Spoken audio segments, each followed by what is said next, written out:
question isn't can you handle the situation? The question is, can you handle your mind? Can you manage the thoughts and the emotions that are trying to poison your progress? Forget managing the situation. Manage your mind. I think our greatest gift as a species is not our body.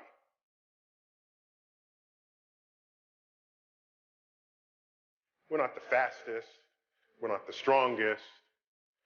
Our body hardly distinguishes itself in any way in the animal kingdom. Our greatest sort of gift in the tree of life is our mind.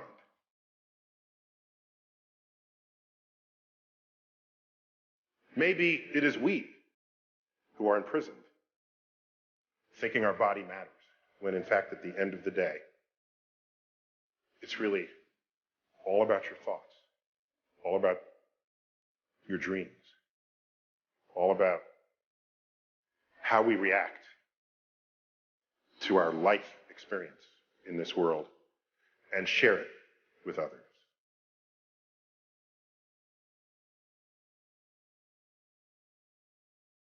What you see impacts how you feel, and the way you feel can literally change what you see. What you see is a complex mental construction of your own making, but you experience it passively as a direct representation of the world around you.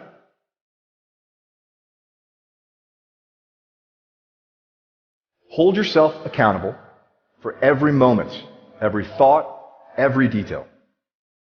See beyond your fears, recognize your assumptions, harness your internal strength, silence your internal critic, correct your misconceptions about luck and about success, accept your strengths and your weaknesses and understand the difference. Open your hearts to your bountiful blessings.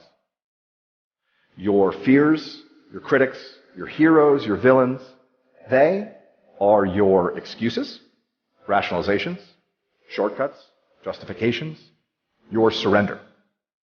They are fictions you perceive as reality. Choose to see through them. Choose to let them go. You are the creator of your reality. No matter how many people are against you or the haters who said you can't do it, you can't become it, you can't have it. No matter what your ex-husband said about you, if you take these three soldiers with you, intellect, instinct, and inspiration, you will always achieve your dream. We're the authors of our stories and can change the way we're telling them. Your life isn't just a list of events. You can edit, interpret, and retell your story even as you're constrained by the facts.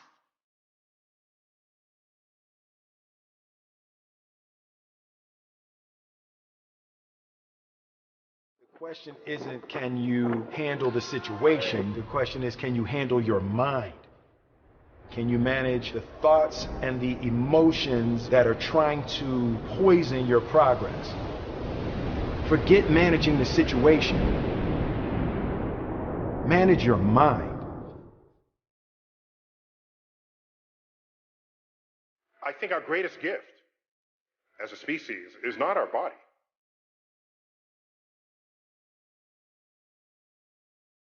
We're not the fastest. We're not the strongest. Our body hardly distinguishes itself in any way in the animal kingdom. Our greatest sort of gift in the tree of life is our mind. You can change yourself.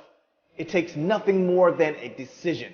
If there is any part of you or your life that you are not happy with or not pleased with, then it's up to you to change it, because there's no one else out there who wants you to succeed badly enough to push you and help you in the right direction. It's all going to fall on you. It is your responsibility. Picture in your mind right now your ideal self. What is he or she doing? What does he or she look like? What is their life like? Really imagine in vivid detail what exactly that looks like. And now you can go to your current state of being, your current self, and ask yourself, what am I not doing that that person has done in order to achieve that level of excellence?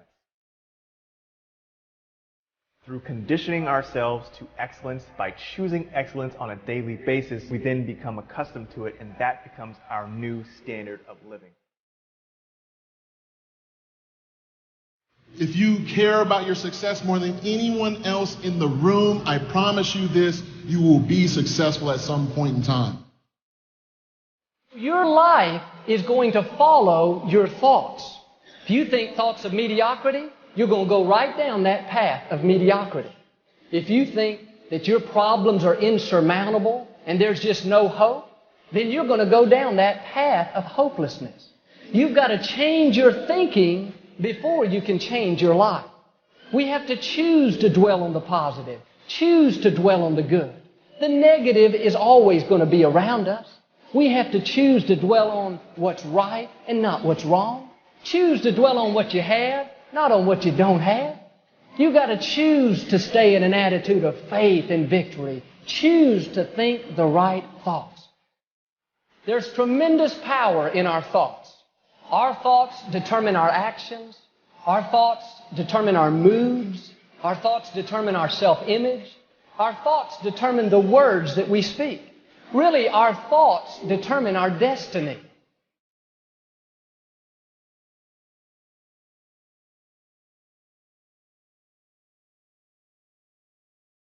Be clear in your mind in what you intend to achieve.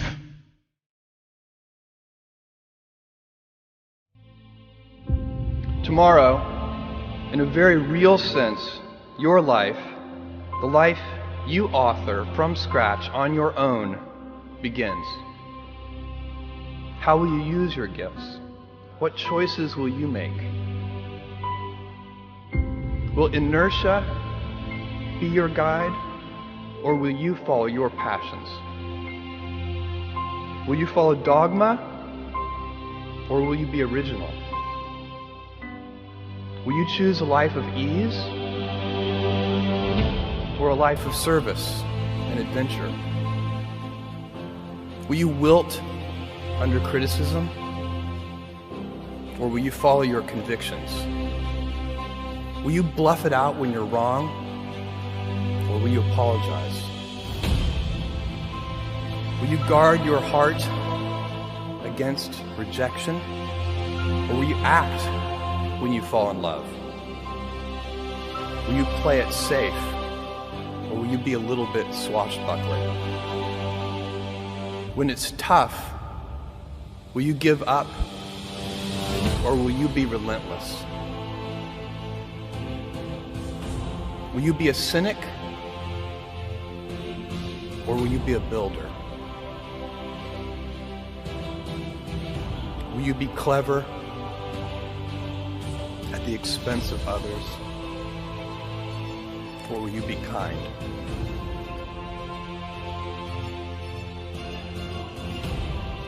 When you are 80 years old, and in a quiet moment of reflection, narrating for only yourself the most personal version of your life story,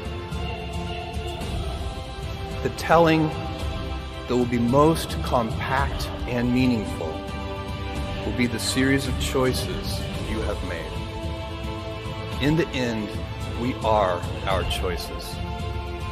Build yourself a great story.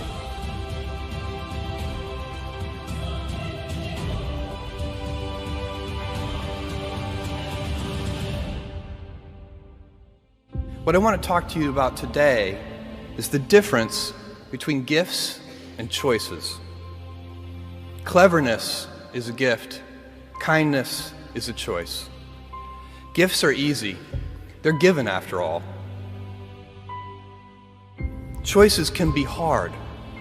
You can seduce yourself with your gifts if you're not careful. And if you do, it'll probably be to the detriment of your choices.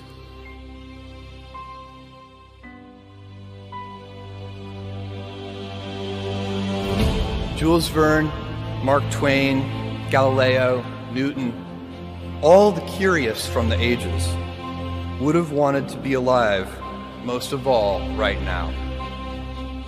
As a civilization, we will have so many gifts, just as you as individuals have so many individual gifts as you sit before me.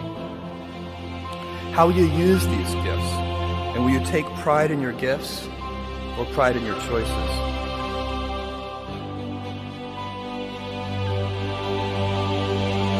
I got the idea to start Amazon 16 years ago.